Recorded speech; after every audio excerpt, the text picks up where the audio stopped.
ഇന്നൊരു പലഹാരമാണ് കേട്ടോ, ബോണ്ട. ഞാൻ ആദ്യമായിട്ടാണ് ബോണ്ട ഉണ്ടാക്കണേ. എനിക്ക് കഴിക്കാനായിട്ട് ഭയങ്കര ഇഷ്ടമാണ്, പക്ഷെ ഉണ്ടാക്കിയത് ആദ്യമായിട്ടാണ് കേട്ടോ. അപ്പം നമുക്ക് എങ്ങനെ ഉണ്ടാക്കണേ നോക്കാം. ഞാനൊരു 3 ഉരുളക്കിഴങ്ങ് കുക്കറിലിട്ട് ഒരു 2-3 വിസിലടിച്ചിട്ട് എടുത്ത് മാറ്റി വെച്ചു. ഇതിലേക്ക് കടലപ്പൊടിയും മൈദയും കൂടി ചേർത്ത് ഉപ്പും മഞ്ഞൾപ്പൊടി ഇട്ട് നല്ലോണം മിക്സ് ചെയ്ത് വെള്ളം ചേർത്ത്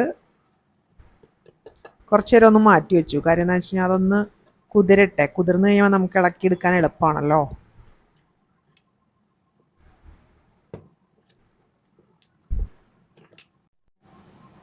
ഇതവിടെ മാറ്റി വെച്ചിട്ട് നമുക്ക് മസാലയ്ക്ക് വേണ്ട സാധനങ്ങൾ അരിഞ്ഞെടുക്കാം കേട്ടോ.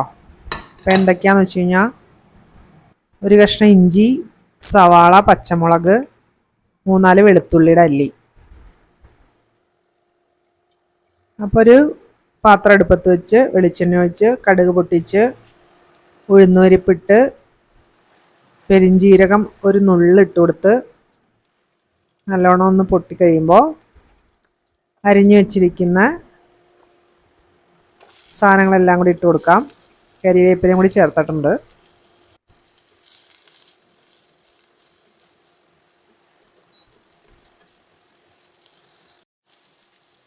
അതിലേക്ക് ഒരു നുള്ളു മഞ്ഞൾപ്പൊടി, മുളക് പൊടി കുറച്ചേ ഇട്ടിട്ടുള്ളൂ കേട്ടോ, എല്ലാം ഒരു കളറ് ചേഞ്ചിനും ടേസ്റ്റ് കിട്ടാനും വേണ്ടി മാത്രം. പിന്നെ ഉപ്പ്. ഉരുളക്കിഴങ്ങ് പുഴുങ്ങിയപ്പോൾ ഉപ്പിട്ടിട്ടില്ല, മസാലയ്ക്ക് ഉപ്പിട്ടിട്ടുണ്ട്. അപ്പം നമ്മൾ പുഴുങ്ങിയ ഉരുളക്കിഴങ്ങ് തൊലി കളഞ്ഞെടുക്കുക. എന്നിട്ട് കൈ കൊണ്ടിങ്ങനെ ഞെരടി ആ മസാലയിലേക്ക് ഇട്ട് കൊടുക്കുക. മസാല ചെറിയ തീയിൽ വെച്ചിട്ട് വേണം ഇത് ചെയ്യാനായിട്ട്.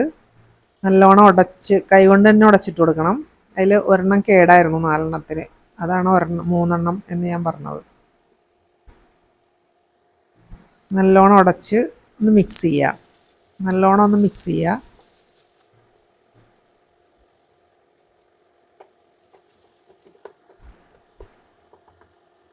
അത് മാറ്റി വയ്ക്കുക, ചൂടാറട്ടെ. അപ്പം നമ്മുടെ കടലപ്പൊടിയുടെ മിക്സ് ഇവിടെ പാകത്തിനായിട്ടുണ്ട്. ചീനച്ചട്ടി കുഴിയുള്ള പാത്രം അടുപ്പത്ത് വെച്ച് ആ മാറ്റി വെച്ചിരിക്കുന്ന ചൂടാറാൻ വച്ചിരിക്കുന്ന അത് നമ്മളെടുത്തിട്ട് മസാല എടുത്ത് ഉരുളകളാക്കി ഈ ബാറ്ററിൽ, കടലപ്പൊടിയും മൈദയും കൂടിയുള്ള ബാറ്ററിൽ മുക്കി എണ്ണയിലിട്ട് പൊരിച്ചെടുക്കുക. ചെറുതായിട്ട് മറിച്ചിട്ട് കൊടുക്കുക. നിറയെ ഞാൻ ഡീപ്പ് ഫ്രൈ ആയിട്ടല്ല ചെയ്യണേ, കുറച്ച് വെളിച്ചെണ്ണ ഒഴിച്ചിട്ടാണ് ചെയ്യണത്. നമ്മൾ ചെറിയ തീയിലിട്ടിട്ട് അങ്ങോട്ടും ഇങ്ങോട്ടും ഒക്കെ ഒന്ന് മറിച്ചിട്ട് കൊടുത്താൽ മതി. എല്ലായിടവും നല്ല സൂപ്പറായിട്ട് കിട്ടും. പിന്നെ ഉള്ളിലിരിക്കണ മസാല വെന്തിട്ടുണ്ടല്ലോ, അപ്പോൾ അതിൻ്റെ പ്രശ്നം വരണില്ല. അപ്പോൾ പെട്ടെന്ന് ഉണ്ടാക്കിയെടുക്കാം, നല്ല ടേസ്റ്റാണ്. ഞാൻ ആദ്യമായിട്ട് ഉണ്ടാക്കിയതാണ്, എനിക്കത് ഭയങ്കര ഇഷ്ടമായി. വീട്ടിലുള്ളവർക്കൊക്കെ നല്ല ഇഷ്ടമായി. ആദ്യം ഉണ്ടാക്കിയതായിട്ട് ആർക്കും ഫീൽ ചെയ്തില്ല എന്നാണ് പറഞ്ഞത്. അപ്പം നിങ്ങളൊന്ന് ഉണ്ടാക്കി നോക്കട്ടോ.